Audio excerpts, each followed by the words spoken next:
오늘 말씀의 제목은 이유 없는 사랑입니다. 이유 없는 사랑. 우리는 우리 삶에서 원하지 않는 결과가 왔을 때 어떤 마음이 듭니까? 존 스토트는 기독교인에게 심각한 해악이 되는 주요 병폐가 의기소침과 좌절이라고 했어요. 우리가 가끔 이렇게 의기소침하고 좌절할 때가 있죠. 어떻게 됩니까? 오늘 에스더와 모르드게는 왕을 구출했어요. 실망스럽게도 근데 보상은 없었습니다. 이처럼 우리 삶에 보상이 없을 때 그때 의기소침하고 좌절하게 되죠. 여러분 이런 감정이 생길 때 어떻게 실망을 처리하십니까? 본문에 보면 모르드게는 대궐문에 앉은 사법청의 관리였어요. 그것을 어떻게 하냐면 고고학자들이 발견한 것을 보면 예측합니다. 아수에로의 선왕 다리우가 건축한 대궐문이 발견됐는데 가로가 40m 그리고 높이가 28m 여러 개 방으로 구성됐어요. 대궐문 자체로도 엄청난 건물이잖아요. 적어도 한 10층 이상의 그 높이인데요. 고대 시대는 이 대궐문을 주로 법적인 소송 그리고 공식 업무를 했다고 합니다. 모르드게가 이 대궐문 곁에 앉아 있었다는 것은 그가 사법청의 공직자였음을 우리가 추측할 수가 있어요. 그리고 오늘 모르드게는 네시 빅단과 데레스의 암살 기도를 우연히 알게 되고 그리고 에스더에게 알려서 그들을 장대에 달았습니다.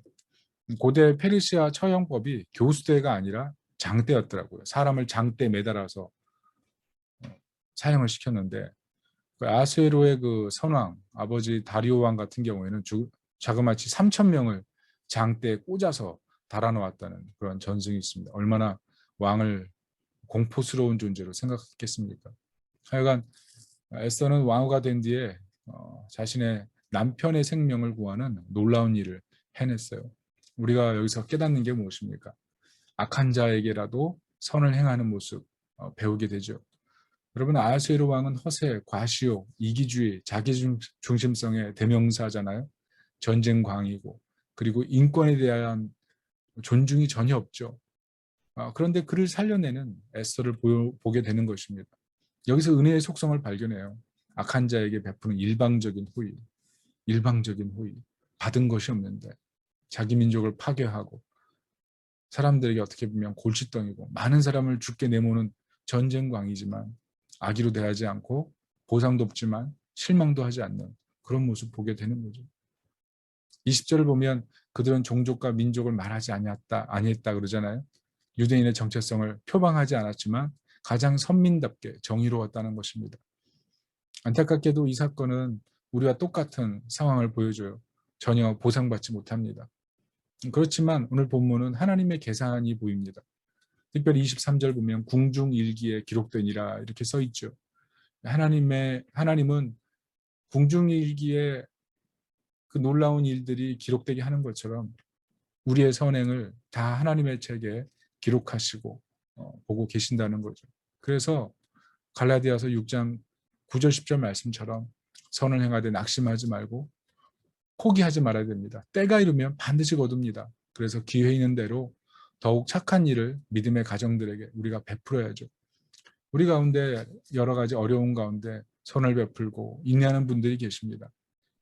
그 인내와 헌신을 하나님이 기뻐하시고 아름답고 귀하게 보신다는 사실을 결코 잊지 않았으면 좋겠어요. 문제는 우리가 이렇게 이유 없는 사랑을 베풀려고 할 때 보상 없음으로 인해서 실망하게 되는 감정이 우리 마음 깊이 있다는 것입니다. 데이비드 브렌튼 박사는 사람의 실망에 대해서 세 가지 스타일이 있다고 합니다. 여러분, 그 실망이 지속되면 만성적인 냉소주의자가 되고 비판적으로 바뀐다고 합니다. 특별히 위궤양, 신경통, 두통, 요통 이런 병도 생긴대요. 혹시라도 이런 소화불량 이런 거 있다면 우리 안에 분명히 실망이 있다고 생각해도 틀리지 않을 것입니다. 세 가지 실망의 스타일이 있습니다. 자기중시형, 나를 특별히 대우해달라. 그리고 냉소형, 나는 늘 실망할 일밖에 없다. 셋째는 복종형입니다. 실망을 없애기 위해서 남의 관심을 모으려고 하는 거예요. 늘 눈치 보고 아부하고 다른 사람에게 붙으려고 하고 결국 실망의 결과 우리에게 더 큰 어려움이 다가오는 거죠. 결국 이런 실망은 나중에는 내가 왜 선을 베풀어야 되나 이렇게 허무감을 느끼게 만드는 것입니다. 특별히 우리 중에 어떤 분들은 이웃의 선행을 당연히 받아들이고, 우리 교인 얘기 아니에요. 이웃의 선행을 당연히 받아들이고 선으로 갚지 않는 그런 사람들이 주변에 있는 분들도 있잖아요. 선을 베푸는 것을 이용해서 도리어 자기 이익을 다 챙기는 그런 사람들을 우리가 볼 때가 있습니다. 그때 마음속에 미움이 생기죠. 사람도 아니다. 이런 생각이 들 때가 있어요. 여러분, 악한 사람들 앞에서 의롭게 사는 것, 희생하는 것이 결코 쉽지가 않습니다.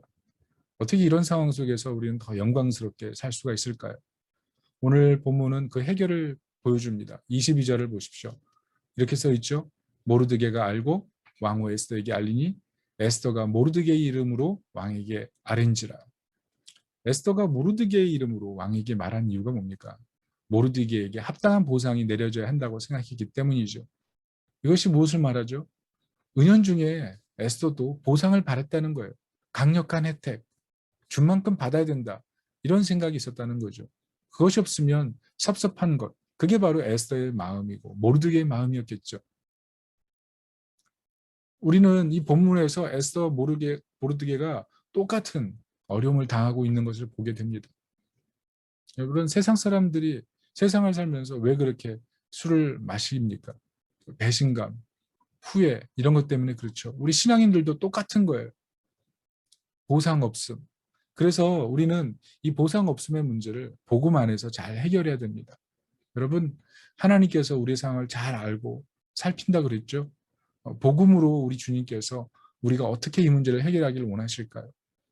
그것은 우리가 분명하게 방금 우리가 이미 살펴봤지만 하나님께서 주신 보상의 크기가 우리의 실망의 크기보다 더 크다는 사실을 우리가 믿어야 된다는 것입니다. 보상 없음이 아니고 하나님 반드시 보상하시고 우리가 생각하는 것보다 더 풍성하게 보상하신다는 사실에 대한 분명한 믿음이 필요하다는 거죠. 그 약속의 구절이 이사야 61장 7절입니다. 너희가 수치 대신에 보상을 배나 얻으며 능욕 대신에 몫으로 말미암아 즐거워할 것이라. 그리하여 그들의 땅에서 갑절이나 얻고 영원한 기쁨이 있으리라. 하나님 좌절을 배나 보상으로 갚아주시고 놀라운 기쁨과 완전한 회복을 주신다는 것입니다. 이것이 어떻게 이루어졌습니까? 예수님 오셔서 우리에게 기업 주심으로 모든 게 회복됐죠. 하나님의 영광 속에 우리가 참여한 자가 되었기 때문에 우리 모든 이 땅에 어려움이 있어도 수심이 있어도 극복하고 감당할 그런 소망이 생기지 않습니까? 특별히 예수님께서 이것을 위해서 하신 일이 바로 십자가에서 죽으신 거 아니에요? 완전한 회복을 위해서 땅의 복, 원천의 복, 기름진 복, 열매 맺는 복, 이것을 다 우리가 누리기 위해서 예수님 희생하신 거죠. 그 이유가 무엇이냐면 이유 없이 사랑하셨기 때문에 그렇습니다. 이번에 중국에서 기사가 났더라고요. 아이를 어떤 아버지가 유괴당했는데 그 아들을 찾아서 중국 대륙을 이집듯이 다 뒤졌다고 합니다. 그래서 결국 찾아냈는데 이 아이를 찾는 시간이 자그마치 24년이 걸렸대요. 그리고 오토바이로 이동을 했는데 오토바이로 이동한 거리만 50만 킬로였답니다. 50만. 엄청난 거리죠. 왜요? 아들이기 때문에. 이유가 없는 거죠. 사랑하니까. 그게 바로 아버지 사랑이죠. 복음이 뭐냐 하면 우리는 전혀 사랑할 대상이 아니었다는 거죠. 우리가 사랑할 대상이었기 때문에 주님이 사랑한 것이 아니라 사랑할 대상이 아니었기 때문에 사랑할 대상이 아님에도 불구하고 사랑하셨다는 것이 사실은 복음이 가진 아이러니 아닙니까? 잘한 것이 없는데도 베푸시는 이유 없는 사랑. 로마서 5장 8절 보면 우리가 아직 죄인 되었을 때 그리스도께서 우리를 위하여 죽으심으로 하나님께서 우리에 대한 자기의 사랑을 확증하셨느니라. 이유 없는 사랑. 그 사랑을 증명하시기 위해서 보이시기 위해서 친히 자신의 몸을 희생하신 그 사랑. 그게 우리에게 주려고 하는 완벽한 회복과 완벽한 기쁨을 위해서였던 것이죠. 우치무라 간지오라는 일본의 유명한 신학자가 있어요. 동경제일고등학교 교수로 재직을 했는데 일왕의 그 교육 칭호라는 것이 그 당시 있었습니다. 근데 이것을 하면 모든 사람들이 일어나서 차렷 자세로 들어야 되거든요.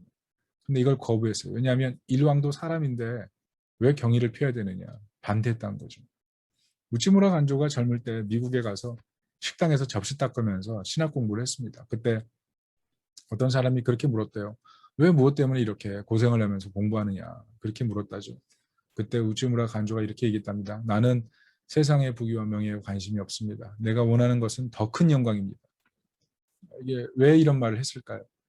더 큰 영광의 보상을 믿었기 때문에 세상의 일희일비에 흔들리지 않았다는 거죠. 여러분, 더 큰 영광, 그게 사실 우리로 하여금 기쁘게 만들고 소망 가운데 살고 우리를 힘들게 하는 사람을 바라볼 때 우리 마음을 굳건하게 지키는 힘 아닙니까?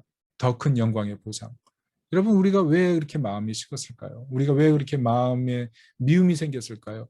뭐 때문에 우리가 사랑을 베푸는 걸 자꾸 중단하게 되나요? 나도 모르게 미움의 감정이 생기나요? 더 큰 영광을 우리가 봐야 되는 거예요.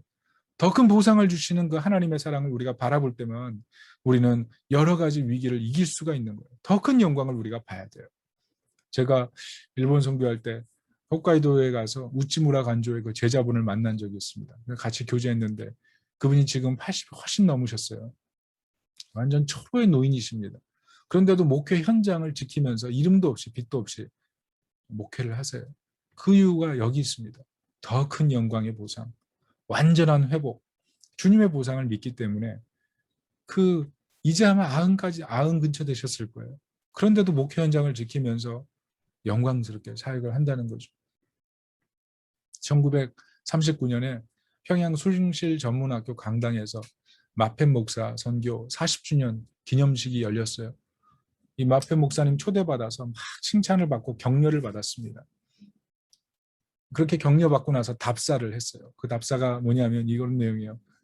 자신의 턱에 상처가 있다는 거죠. 깊은 상처.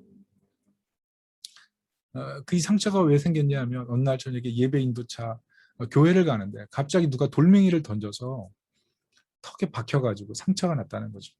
그 사람들이 누구냐, 유명한 평양 깡패인데 그 깡패 중에 지금 이 자리에 앉아 있는 목사님이 있다는 거예요. 그분이 누구냐면 이기풍 목사님입니다. 여러분, 이기풍 목사님. 그래서 장내에 큰 박수가 있었는데, 여러분, 이기풍 목사님이 누구냐 하면 제주도, 우리나라의 첫 선교사님입니다. 제주도에 파송돼서 제주도를 복음화시킨 대부흥사가 이기풍 선교사님이거든요. 지금도 제주도에 가면 이기풍 선교 기념관이 있어요. 이기풍 선교사. 거기 한번 가시면 여러 가지 내용들 살펴볼 수 있는데요. 여러분, 왜 마페 선교사님이 자신의 얼굴에, 여러분 얼굴이라는 게 얼마나 중요합니까? 자신에게 그 얼굴에 상처를 낸 사람을 어떻게 용서할 수 있겠어요? 그런데 더 큰 영광, 하늘의 보상을 믿었기 때문에 그렇죠. 여러분, 하나님 하시는 일을 모르는 거예요.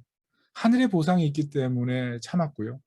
뿐만 아니라 하나님께서 이렇게 이기풍 선교사라는 놀라운 현실의 결실을 하나님 주셨기 때문에 말로 할 수 없는 기쁨 때문에 자신의 상처와 상흔을 다 잊어버리게 만드는 거죠. 하나님 하시는 일을 우리 몰라요. 여러분, 그래서 우리는 언젠가 하나님이 하실 것이라는 이런 소망을 끝까지 붙들고 있어야 돼요. 소망을 가지셔야 돼요. 소망을 다시 불태워야 돼요. 마음속에 하나님이 일하시고 더 큰 영광을 주실 것이라는 그 불꽃, 마음속에 그 불꽃이 꺼지지 않도록 주님이 하실 것입니다. 주님이 영광의 보상을 하실 것입니다. 이런 믿음으로 나가야 되는 것이죠. 여러분, 우리는 보복이 아닌 사랑이 필요합니다. 미움이 아닌 헌신이 필요합니다. 우리는 지금보다 더 관대함이 필요합니다. 우리는 우리 삶에 나타난 패인 상처만을 볼 때가 있어요. 그러나 우리를 위해서 말없이 못 박히고 창에 찔리고 피를 다 쏟으신 예수님의 그 상처를 먼저 봐야죠. 이유 없이 사랑하신, 이유 없이 보상하신 예수님을 볼 때 우리는 더 큰 보상을 주시는 그 그리스도를 바라볼 때, 상상할 수 없는 보상을 주시는 그리스도를 볼 때 우리는 위기와 어려움들을 이겨낼 수 있으리라고 믿습니다. 말씀의 결론을 맺습니다. 선을 베풀다가 실망할 때가 있고 악한 사람 앞에서 묵묵히 참아야 될 때가 있습니다. 전혀 보상이 안 보일 때가 있습니다. 그러나 그때 이유 없는 사랑을 우리에게 베푸신 그리스도, 더 큰 영광의 보상으로 채우실 만왕의 왕이신 하나님, 그분을, 우리 하나님을, 우리 주 예수님을 바라봐야 됩니다. 어려운 삶 속에서도 지금도 인내하고 헌신하고 충성하고 그 자리를 지키고 계신 분들 많죠. 그 마음속에 혹시라도 미움이 있고 멀리하고 싶고 중단하고 싶고 오해하고 그런 마음이 혹시라도 있었다면 이제는 다 돌이키십시오. 마음을 돌이키십시오. 마음을 돌이키셔서 이유 없이 우리에게 사랑을 베푸신 그 예수 그리스도의 사랑을 붙들고 이유 없는 사랑을 베푸는 우리 사랑하는 성도님들 될 수 있기를 예수님의 이름으로 축원합니다. 아멘.